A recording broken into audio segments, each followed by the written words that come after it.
Session मध्ये cover करणार आहोत दोन छोटे छोटे सब्जेक्ट. एक आहे ह्यूमन रिसोर्स डेव्हलपमेंट और ह्यूमन रिसोर्स मॅनेजमेंट आणि दुसरं असणार time manage. I am sure तुम्ही हे शब्द ऐकलेले असतील. बाकीच्यांना पण विचारतोय. सुजित शेटे आहेत, शुभम बगाटे आहेत, पूर्वी शाह आहे, तेजस आहे, श्रीराम आहेत. हॅलो ऐकलेलं आहे. गुड. सो हे पहिलं आपण घेऊया पाहिजे तर ह्यूमन रिसोर्स मॅनेजमेंट. एक्झॅक्टली काय आहे काय ह्यूमन रिसोर्स डेव्हलपमेंट और मॅनेजमेंट एक्झॅक्टली काय है क्या ये व्हॉट एक्झॅक्टली मॅनेजमेंट बघतो. मॅनेजमेंट सिस्टीम पूर्ण स्टाफ कंपनी मधले सर्व policy. Okay manpower management कोणतरी म्हणाले. Very good. Yes I okay manpower management. Maybe worker provide करत असतील कंपनीसाठी. Okay okay okay workers provide करतात. ओके त्याच्याबद्दल काय facilities used by employees. Facilities used by employees. Okay. मग याला ह्यूमन रिसोर्स डेव्हलपमेंट असं का नाव दिलं? कारण एकेकाळी आजपासून 25 वर्ष 30 वर्ष आधी प्रत्येक कंपनीमध्ये एक डिपार्टमेंट असायचं ज्याचं काम पण सेम असायचं. त्याला म्हणायचे पर्सनल डिपार्टमेंट. Personal department. तर त्याला का चेंज करावं लागलं? Why it was change to human resource development? काय कारण? Good to see Vishal sir.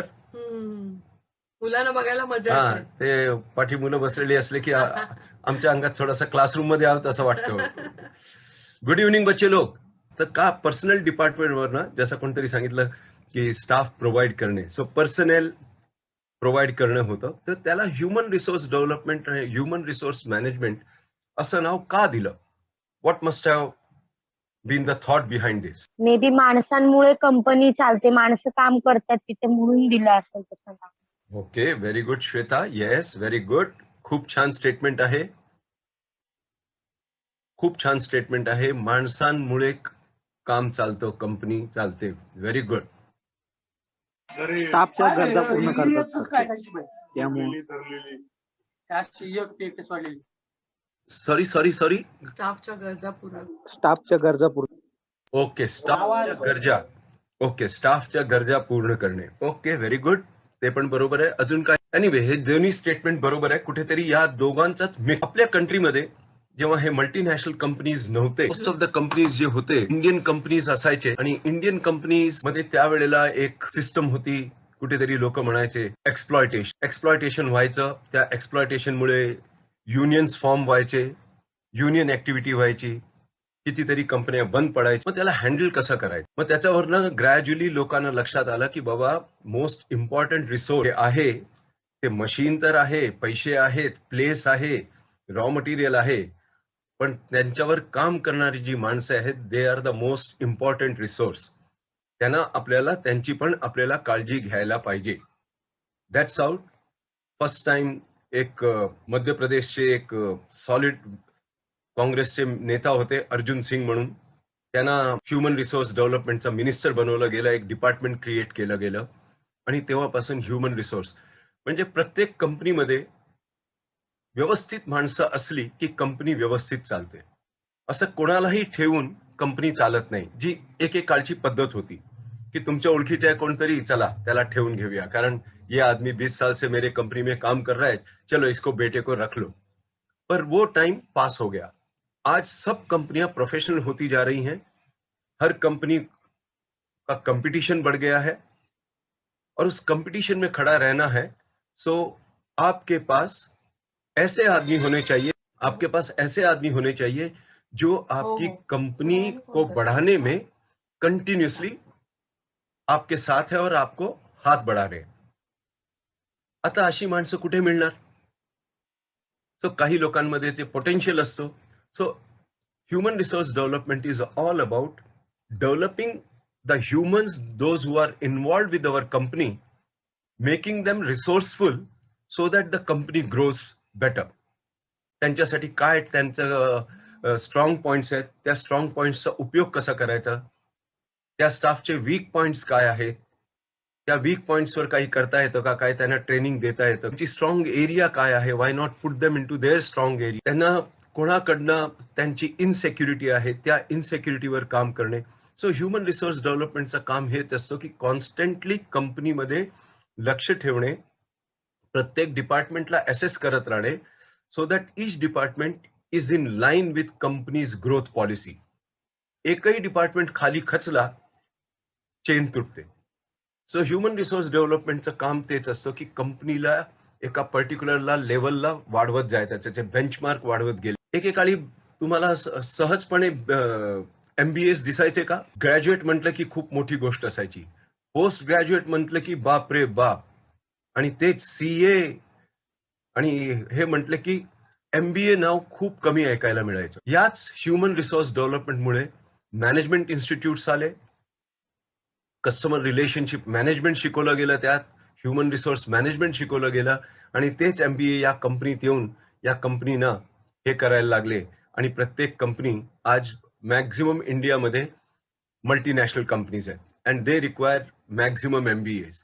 म्हणून भरपूर मॅनेजमेंट कॉलेजेस उघडले गेले जिथे MBA ऑफर केलं जातो. आणि आज कुठच्याही कंपनीत गेलात तर तुम्हाला टॉप लॅडर आणि मिडल लॅडर MBA लोक जास्त दिसतील. बेचारे BCom MCom वाले कुठेतरी बॅक बेंचर्स झाले. त्यांच्या भाव आपल्या कंपनीत BCom MCom वाले पण आहेत, 12वी पास वाले पण आहेत. त्यांना मागे सोडून द्यायचं का? नाही. सो ह्युमन रिसोर्स डेव्हलपमेंट डिपार्टमेंटचा काम असतो how we can take them also upward. Appropriate training, appropriate knowledge, and as I again said, their strong points, make use of that and put them into the right place. दर 5-6 वर्षांनी त्यांची position change करत राहा, so that they don't get bored in the one same job.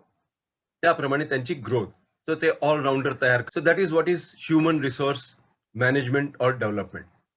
आज maximum कंपनीमध्ये human resource management आणि डेव्हलपमेंटचं एकच काम असतो, कंटिन्युअसली शोधत बसा कुठचे प्रकारचे वर्ल्ड मध्ये ट्रेनिंग्स आहेत, ते ट्रेनिंग करणारे कोण कोण लोक आहेत, ते किती फीस घेतात, किती दिवसाचे ट्रेनिंग असतो, कुठच्या प्रकारची लोक त्या ट्रेनिंग मध्ये जाऊ शकतात.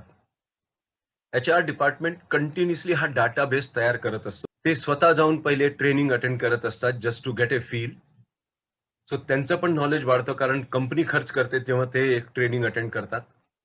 आणि जेव्हा ते अटेंड करून येतात ते कंपनीला कॉन्ट्रीब्यूट करतात. Yes, this training is good for this category of people, we should be. This is what is human resource development. आपल्या देशात एक मोठी चूक आपण करतो, म्हणजे when we appoint people, we don't appoint people as per their calibre, we appoint people as per our convenience. आणि सर्वात कन्व्हिनियन्स म्हणजे आपल्या डोक्यावर पैसे, त्याला दारे बापरे एवढा पगार द्यावा लागेल, हे विचार आपल्या डोक्यात चालू असतो. rather than hiring the right kind of person, paying right kind of money and creating reliance. What Dhirubhai did is exactly like that. He hired the best of the people. If they were asking for 2 lakh rupees, he offered them 3 lakh rupees and said, you will work for me. आप अपनी जान लगा के मेरे लिए काम करोगे क्योंकि ये मेरा गोल है. And they all work. यहाँ तक मैंने बताया, and this is what in short is all about human resource management. Anybody wants to add anything, wants to ask anything, please do ask and contribute in the session. नहीं तो मैं इतना ज्यादा कभी नहीं बोलता हूँ, पर आज मैंने कहा कि शॉर्ट एंड स्वीट सेशन करेंगे, जल्दी खत्म करेंगे, इसके लिए मैंने कवर किया. So now over to you guys. Sir मला एक क्वेश्चन आहे. विचारा ना. तुम्ही मागाशी म्हटलात ना की त्यांच्या स्ट्रेंथ्सवर फोकस करून त्यांना तसं काम दिलं जातं, त्यांना ते स्ट्रेंथ्स अजून डेव्हलप केले जातात. मग त्यांचे जर विकनेसेस असतील, असं काही एक्झाम्पल देऊ शकता का की त्यांच्या विकनेसवर पण काम करून त्यांचे विकनेस सुद्धा ते प्लस पॉइंट्स बनवले जातील? आता माझा स्वतःचा एक्सपिरियन्स शेअर कर. मी जेव्हा एका मोठ्या ऑर्गनायझेशनचा हेड होतो, जेव्हा मी रिटायरमेंट घेतलं त्याच ऑर्गनायझेशन मधनं, माझी रिक्रुटमेंट पॉलिसी खूप सिंपल होती. जे माझा दुसरा विषय आहे टाइम मॅनेजमेंट, मी टाइमला खूप रिस्पेक्ट देतो. सो माझी एकच अट असायची की मला एक कमर्शियल डिपार्टमेंटमध्ये एक व्यक्ती पाहिजे, जी व्यक्ती सकाळी 7:30 वाजता पहिली हजर होईल, त्या व्यक्तीला मी त्याचे सर्टिफिकेटही न बघता त्याला डायरेक्टली त्या पोस्टवर अपॉइंट करायचं. मॅक्झिमम अपॉइंटमेंट्स माझ्या डिपार्टमेंट्समध्ये were all less than graduates, म्हणजे मॅक्झिमम 10th पास और 12th पास. खूप कमी असे होते की जे ग्रॅज्युएट्स होते. आणि मग त्यांना मी सांगायचो, येस तू इकडे नोकरीला आलाय, कारण त्यांनी ते एक्सप्लेन करायचा प्रयत्न करायचे, माझी अशी परिस्थिती. No no problem, don't worry, now you have come to the right place, so all is in your hand. So मी त्यांना 3 आठवडे द्यायचो, एक गोष्ट त्यांना सांगायचो की हे काम आहे, हे काम असं करायचं, असं करायचं, असं करायचं, असं एक्सप्लेन करायचो. आणि मग त्यांना जसं तुम्हाला विचारतो, समज आया क्या, त्याला विचारायचो मी, लक्षात आलं, हो म्हटलं की त्याला परत सांगायचो, नाही लक्षात आलं तर परत विचार. So I use to spend 2 hours up to 9:30. 9:30 ला त्याला सांगायचो, तुझ्याकडे 3 आठवडे आहेत, इथे 600 स्टाफ आहेत, कोणाकडेही जाऊन जे काय तुला विचारायचं आहे ते जाऊन विचारायचं, त्यांच्याकडनं नॉलेज घ्यायची या कामाबद्दल. 3 आठवडे मी तुला काहीही विचारणार नाही, पण 3 आठवडे you can come to me and ask anything, and you can go to all this 600 staff and ask whatever you want to know. आणि 3 आठवड्यानंतर माझ्याकडे येऊन सांगायचं की सर डन असं, आणि त्यानंतर परत माझ्याकडे यायचं नाही. You have to be independent. So they all progressed in their life. Their weak point was they were all from a very poor family, very low in confidence, absolutely low in confidence. शिक्षण काही नाही, 10वी 12वी कसे बसे pass झालेले, नीट English बोलता येत नाही एकालाही. So many weak points. पण त्यांना सपोर्ट काय होता, here is 3 weeks you do. आज हीच सगळी पोरं, numbering almost 600 to 800, are employed in very, very big organization, drawing a salary of at least ₹1,00,000 per month, and they are doing very well. They speak English well, accounting त्यांना समजतो, commercial त्यांना समजतो, business त्यांना समजतो. They are not only accounts, but they also understand. त्यांना जोपर्यंत आपण confidence देत नाही, त्यांच्या वीकनेसवर अटॅक करतो, तेव्हा ते अजून वीक होत जातात. त्यांच्या वीकनेसला आपल्याला विसरायचं असतो, की then he automatically starts working on that weakness. आणि if he doesn't share that weakness, then it's his problem. Yes, weakness simultaneously strong होत जातात. जेव्हा आपण स्ट्रेंथवर काम करायला लागतो, तर आपले वीकनेस ऑटोमॅटिकली कुठे ना कुठे ऍट बॅक एंड हळूहळू स्ट्रॉंग. आता इंग्लिश स्पीकिंग मला येत नाही, तुम्ही 3 दिवसाचा त्याचा सेशन घेऊन त्याला इंग्लिश बोलायचं शिकवू शकता का, तुम्हाला विचारतोय. नाही नाही. नाही ना. ते कसं येईल, त्यांची वीकनेस आहे ती. बोलून सो त्यांचा प्रॅक्टिस करून. सो त्यांना एकच सेंटेन्स, की whenever you will be talking to anybody in the office, तुटकं फुटकं इंग्लिश मध्येच बोलायचं, आणि कोणी हसलं तुझ्यावर मला येऊन सांगायचं, कारण ती व्यक्ती पण आधी थोडे दिवस आधी तुझ्याच सारखी होती.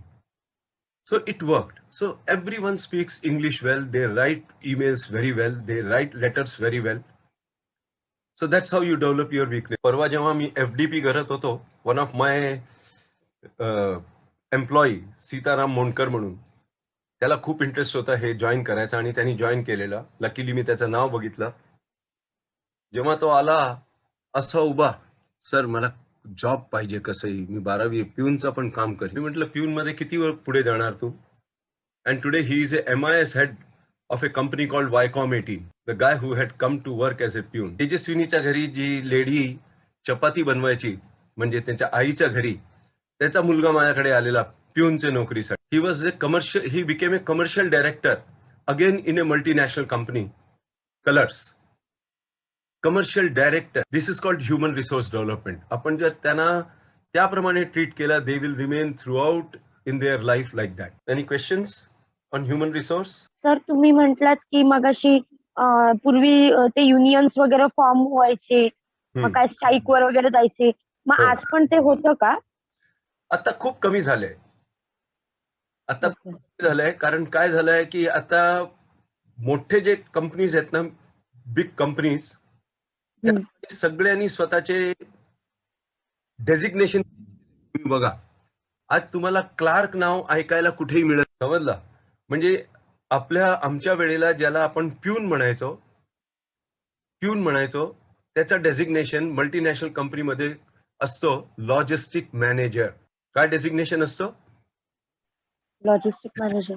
And managers are not suppose to be part of any. Because मी आता माझे बाबा जिथे काम करतात ना आता तिथे आता काही काळापूर्वीच त्या लोकांनी युनियन फॉर्म करून विरोध केला होता. तर मग असं कुठे झालं तर आजकालचं ह्युमन रिसोर्स डेव्हलपमेंट कसं टॅकल करतं, कसं सोल्युशन फाइंड आउट करतं? आहे, आज पण युनियन आहे. मध्ये तुम्ही बघितलं असेल मारुतीमध्ये जोरदार स्ट्राईक झालेलं. मोठ्या मोठ्या कंपनीत जे फॅक्टरी लेवल इकडे युनियन्स अजूनही आहेत, because that is their right also. To form union is also a right of every worker. But there is a categorisation झाली की हेच लोक युनियन जॉईन करू शकतात. आता बँकेत पण 3-4 कॅटेगरीचे युनियन आहेत. एक बिलो ऑफिसर लेवल, ऑफिसर्सची एक युनियन, पण मॅनेजर्सची युनियन नाहीये. बरोबर ना? मॅनेजर्सची युनियन नाही, ऑफिसर्सची युनियन आहे. सो युनियन अजूनही आहे, पण because of this human resource development discussions होतात. आधीच्या काळात तसं नव्हतं. ओनर ड्रिव्हन, ओनरला वाटलं नाही बात करणे काय, अडीबाजी असायची. वाटाघाटी होतात. हा, आता तसं नाही. तुम्ही बरेच पिक्चरला बघितलं असेल, ते दीवार पिक्चर आठवत असेल सगळ्यांना. आठवतं का दीवार पिक्चर मधला तो शॉट? पावसात उभे आहेत आणि त्याला त्या आत बोलवतात, मग त्याला इंटिमिडेट करतात, त्याच्याकडनं सही करून घेतात. सो नाव युनियन जे आहेत ते खूप ऑर्गनाइज्ड आहेत, पॉलिटिकली सपोर्टेड युनियन्स आहेत, मोठे मोठे लीडर्स आहेत त्या युनियनमध्ये. सो तशा प्रकारचे युनियन होत नाही. ते एकेकाळी lower Parel area in Mumbai was like Manchester of United kingdom. एवढे कपड्यांची मिलं होती. थँक्स टू युनियनिझम अँड स्ट्राईक आज एक कपड्याची मिल तिकडे नाहीये, पण तिकडचा लँडस्केप चेंज झाला. अजूनही युनियन आहे, ऑर्गनाइज टाईप चालतो, but far better than what it was about 25-30. Sir एक प्रश्न होता सर. हा, बोला ना. सर जे तुम्ही ह्युमन रिसोर्सेस म्हणता तर त्याला सर आपण असं बांधून कसं ठेवतो, म्हणजे सिस्टमॅटिकली असं ऑर्गनाइज कसं ठेवू शकतो आपण? नाही, सॉरी, मला थोडासा क्लिअर करा. काय म्हणायचंय मला थोडंसं कळलं नाही. परत रिपीट करा. हाऊ टू रिटेन स्टाफ, असं काय आहे? सर मला असं ऑटोमॅटिकली ऑर्गनाइज कसं ठेवू शकतो आपण?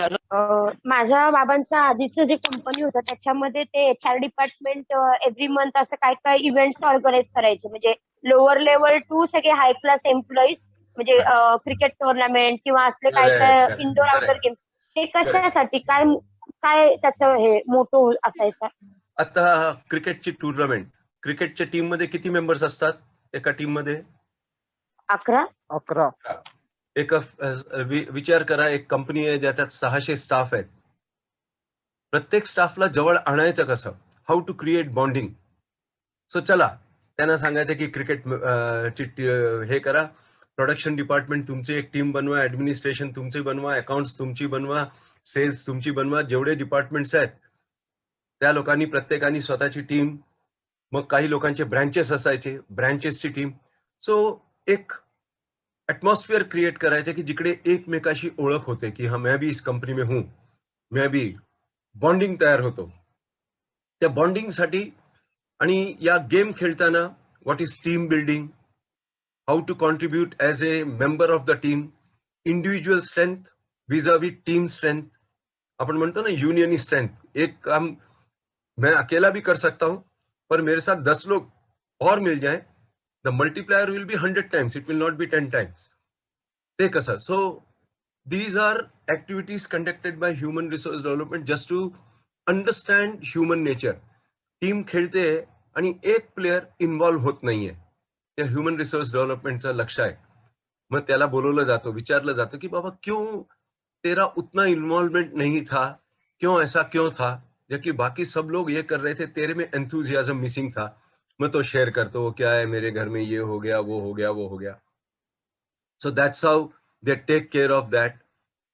मग कोणतरी कॅप्टनला बोलवतो, सांगतो बघ तो थोडा लो आहे कारण त्याला असं झालंय, त्याला एनकरेज कर. तो कॅप्टन जातो, त्याच्या खांद्यावर हात ठेवतो, तो म्हणतो चल बॉलिंग डाल तू, मजा आएगा. आणि त्याला पूर्ण टीम सपोर्ट करताय, कमान गोकुल, कमान कमान, असा. So like that they try to create. So this functions, छोटे छोटे टुर्नामेंट्स, इंटर ब्रँच टुर्नामेंट, हे सगळं टीम मध्ये एक बॉन्डिंग आणण्यासाठी आणि एकमेकाला चांगल्यापणे ओळखताना. आपण फोनवर बोलत असो, मी मुंबईला बसलोय, आमचा काउंटर पार्ट दिल्लीला बसलाय, आपण फोनवर बोलतोय, नेव्हर मेट, बट जेव्हा ग्राउंडवर भेटतो, अरे क्या बात आहे, एक different, automatically productivity goes up. Therefore all this activities are conducted in the offices. Okay, तेजसनी टाकलं, how to keep human resources well organise for better business as a startup owner. तुम्ही एक शब्द ऐकला असेल तेजस, SOP. ओके, त्याच्यापेक्षा simple word ज्याला आपण म्हणतो प्लॅन.